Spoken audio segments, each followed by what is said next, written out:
नमस्कार मित्रांनो, लोकसभा इलेक्शन 2024 साठी फर्स्ट फेज 19 एप्रिल पासून सुरू होत आहे।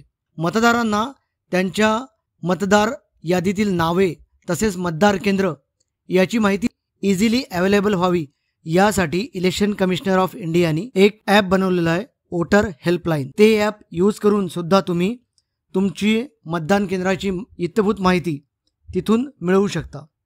तसेच एक वेबसाईट सुद्धा आहे electoralsearch.eci.gov.in।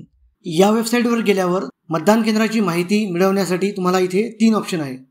Either EPIC through, EPIC म्हणजे तुमच्या वोटर आय डी कार्डवर जो इपिक नंबर असतो त्याच्या थ्रू सुद्धा तुम्ही मतदान केंद्राची माहिती सर्च करू शकता, किंवा सर्च बाय डिटेल्स, तुमचे डिटेल्स एंटर करून सुद्धा तुमचं मतदान केंद्राची माहिती मिळवू शकता, किंवा वोटर आय डी काढताना तुमचा मोबाईल नंबर जर रजिस्टर असेल तर तो मोबाईल नंबर एंटर करून सुद्धा तुमच्या मतदान केंद्राची माहिती तुम्ही इथून मिळवू शकता। इलेक्शन कमिशनर ऑफ इंडियाने ही फॅसिलिटी आपल्या सगळ्यांना दिलेली आहे आणि तसेच मतदान हा तुमचा हक्क, तुमचे कर्तव्य, तुमचा अधिकार आहे, त्यामुळे मतदान अवश्य करा।